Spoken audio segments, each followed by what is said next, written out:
Welcome into the Vandy 24/7 podcast alongside Joey Dwyer. I'm Billy Derrick, and we're here to recap Vanderbilt's 80-72 win over LSU in Baton Rouge. What a finish it was, and A.J. Hoggard really ended up taking over the game, finished with 17 points. He was 6 of 14 from the field. MJ Collins and Jalen Carey also had 14 points apiece. A couple other players in double figures. Edwards, who was definitely not 100% for a lot of that game. He had 12, Nickel with 11, and Joey Vanderbilt shoots 44% from the field, 31% from three. Not the best night from the free throw line, 16 of 24, but only 9 turnovers. They had 18 points off of LSU's turnovers. LSU had 15 turnovers, and Joey, this model that Vanderbilt has so far, and the announcers talked about it a lot, of taking care of the basketball, but also forcing turnovers, that's going to win you a lot of games. And, this is a big win. Both these teams were sort of on the outside looking in, according to Joe Lunardi, in the pecking order there, the bracketology.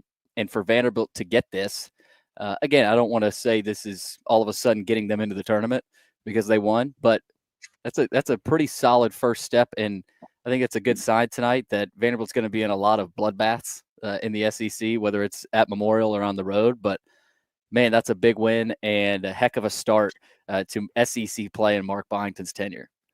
For sure. I think the biggest takeaway today for Vanderbilt is that with a win like this that you're supposed to have and you're favored in, it negates a win that you're going to have against a Tennessee or against a Kentucky.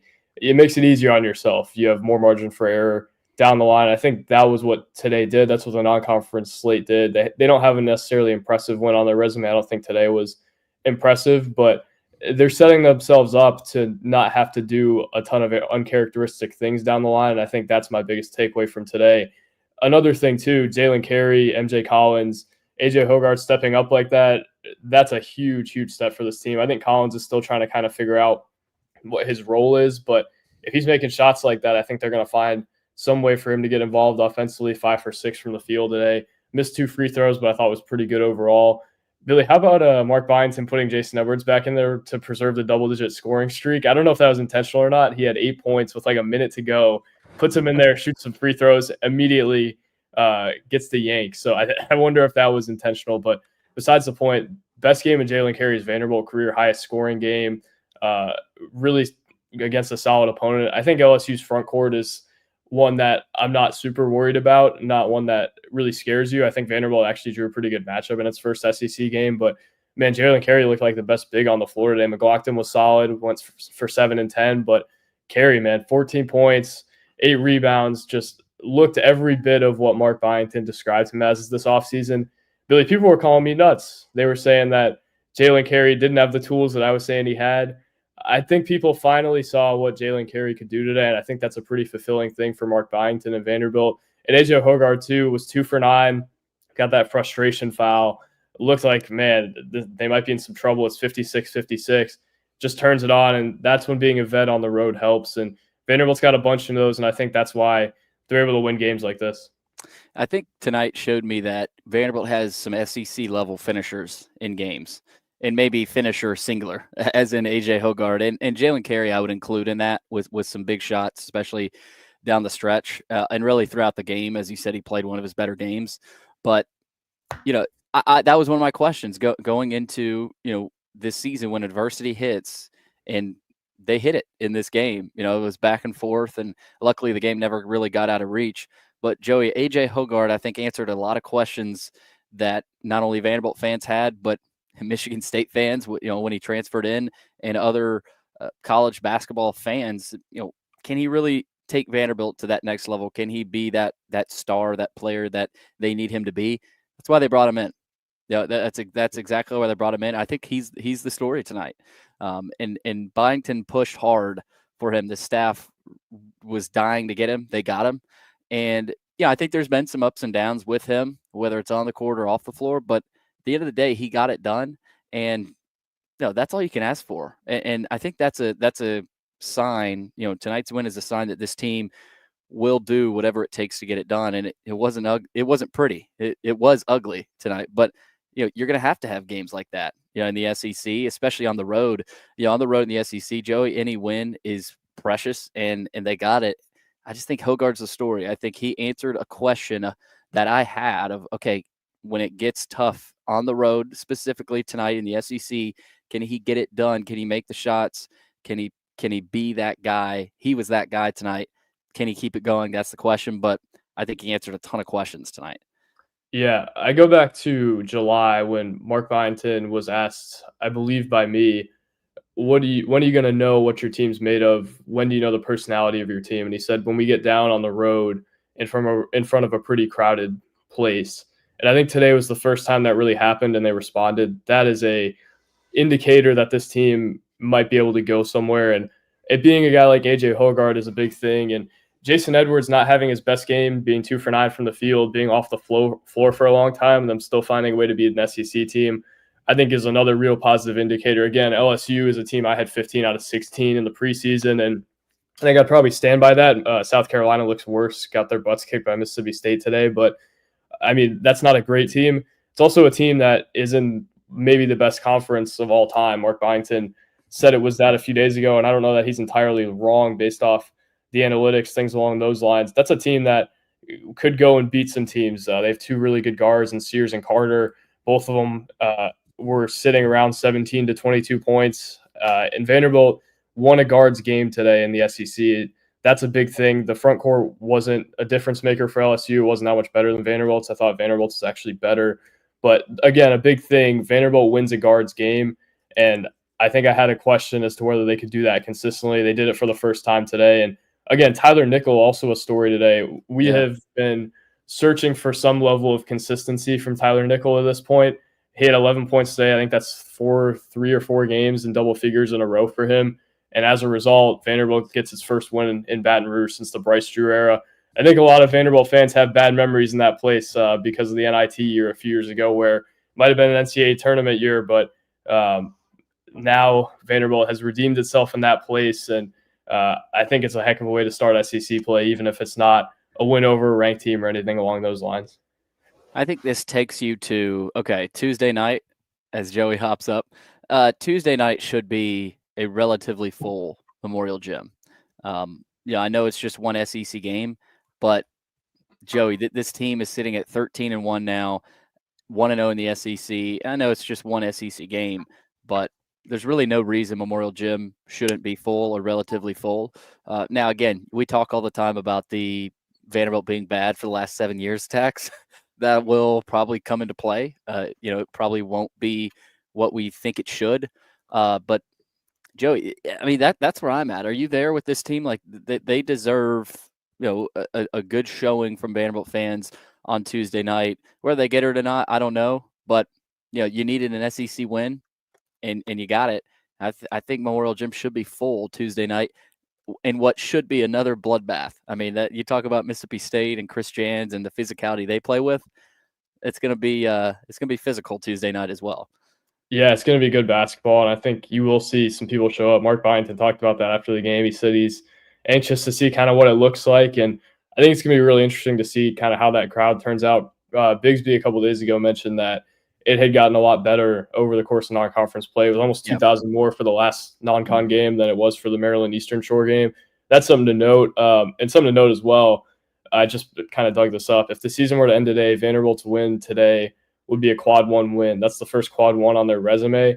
And it's got to drop about 20 spots for it to not be a quad 1 win anymore. I'm not convinced that it will be the rest of the way, but I think that's something that you look at. And even if LSU's not the best team on paper, if it's not the best team in the league, maybe it's not an indicator that Vanderbilt's a top 7 team in the league or anything along those lines. It's one that looks good on the resume, and you avoid falling to 12-2 and maybe losing a bit of the momentum that you've had. Vanderbilt is now won a bunch in a row, and it's got a couple of good wins mixed in there. So good win for Vanderbilt in a lot of aspects, and I'm really interested to see kind of what Tuesday night looks like, because I think that's the best team they've played to this point, probably by a pretty significant margin. If they can win that game, especially after doing what they did today, that's going to be a big deal.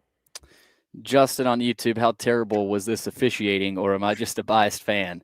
I definitely noticed some poor officiating, but I think you're going to get that in a lot of these SEC games, Joey, where they turn into foul fests.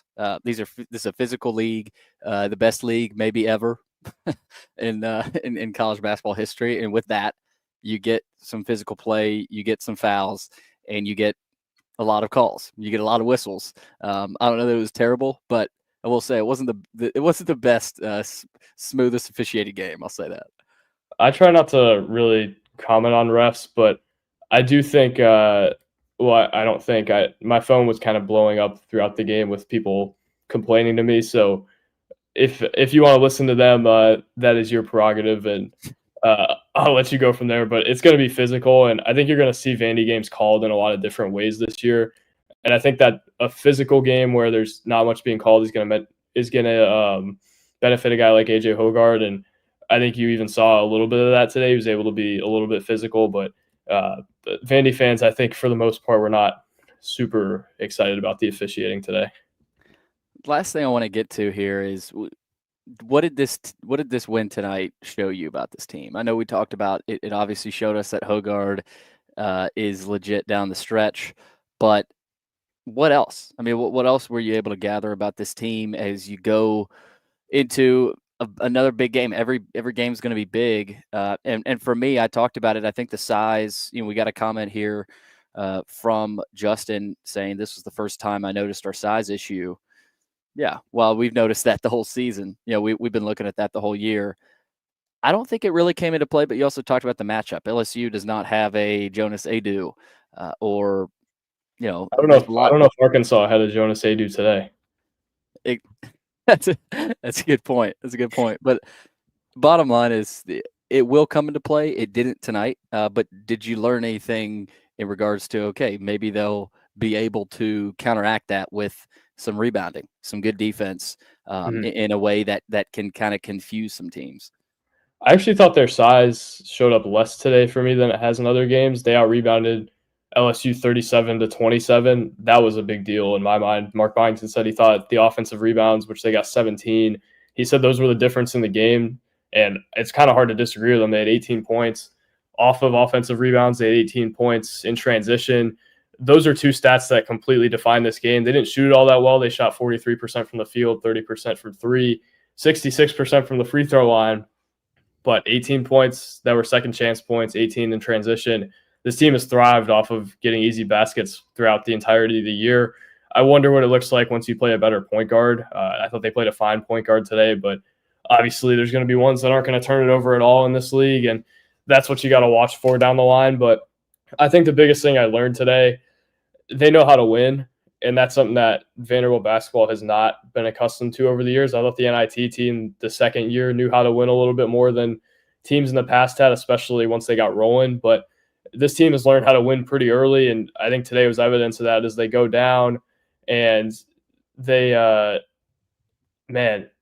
down and AJ Hoggard just sparks them, and Jalen Carey feeds off of him, and Jason Edwards didn't have his best, but everybody else stepped up. That's a big thing, and this team is starting to figure it out a little bit, and we'll see what it looks like against a better team. But having guys step up in the absence of Edwards, being able to rebound and get offensive rebounds and generate easy baskets when things aren't really working offensively, and then having your point guard who is your high dollar guy take over the game, all encouraging signs for me. And I don't think you're a Vanderbilt fan and feel poorly about how this thing went. I think Ben brings up a really good point as we wrap it up. Free throws are a big issue that will cost Vandy games if they keep it up. That's something that I told myself tonight. You look at their free throw number, 16 to 24, 67%. I guess it could be worse, but that's got to improve, Joey. That's a number that, you get late into these games, and they started hitting more of them. I mean, they were 4 of 10 at one point early in that game from the line, and that's just got to get better. And I think they can shoot better, but when you get a guy like Collins to the line, he misses two, or Carey misses two, that's going to hurt you against some of these better SEC teams. That's a good point by Ben there. We had a comment from Paul talking about Carolyn Peck seeming like she was for LSU. She actually, I want to say, played at Vanderbilt. So I don't think that was the case. Justin brings up Tyler Tanner. He was invisible tonight, but the streak continues. The streak does continue. Yeah, I don't know, but he was invisible. But this is SEC play now. I don't think we're going to see a lot of the same maybe explosion, and he had a couple open looks at three. I noticed that didn't go down. But Joey, I'd like to know what his plus minus is. You might have it in front of you, but not too bad with the streak rolling. Yeah, I thought he got some good looks today that didn't go in, and I thought he looked more comfortable handling it, and that was a positive. Obviously, the shots didn't go in; he had 0 points, but I do think that there is some reason for optimism there. The plus minus Billy was -9. Another thing too to note, they were 13 for 23 on layups. That probably can't happen either. But the thing with Tanner, I think he's starting to get more comfortable not being kind of an off the ball catch and shoot guy. I think he's starting to maybe assert himself a little bit more, and I thought that was a positive today. He went in the lane and tried to reverse layup, even though it missed. He shot some open threes. He went off of some pick and rolls after bringing the ball up the court. I don't know if you saw that 10 games ago, and I just think he's starting to get a little more comfortable, even if it's not necessarily showing up in results right now, and maybe it shows up in better results down the line. Obviously, it didn't today, but I think we had a conversation on the board a couple of days ago about depth, and I think their depth is really starting to show. And that's often a bailout for we don't have a star, but I think they have a star and they're able to kind of complement it with some other guys at this point. And today you saw that as well. That's a takeaway for me too. All right, real quick before we wrap it up, quick look at it. Mississippi State, Joey, they're physical, but what's the early scouting report on the Bulldogs? Well, it's going to be a guards game. They're physical, but Josh Hoggard is one of the best guards in the league, and Riley Kugel, a guy Vandy fans are familiar with from his time at Florida. I don't think had great games against Vandy, but they've got a lot of guys who are going to be difference makers, and Vanderbilt's going to have to win it with their backcourt like they did today. They're going to need more from Jason Edwards. Hoggard's going to have a better complete game, and honestly, he could have had a better game today. I thought he missed 3 or 4 open ones that I would guess he normally makes, so maybe that's in there somewhere, but they're going to have to rebound. They're going to have to at least hold Mississippi State off the offensive rebounds. And it's going to be a guards game. Like I said, Mississippi State's going to be more physical, but it's almost like the blueprint for Vanderbilt basketball last year. Can Ezra Manjon and Tyron Lawrence kind of take over the game enough for them to win? It's going to be, can Hoggard and Edwards and Collins and Tanner and Huffman outplay Mississippi State stars back there? And I don't know how optimistic I am that can happen, but it's certainly a possibility. And with Jason Edwards, I don't know if you ever bet against that guy, especially after a clunker like he had today where he wasn't fully healthy. We'll have to keep an eye on how healthy he actually is on Tuesday, but I'd expect him to go. And I'd expect Vanderbilt to be in that game at the very least.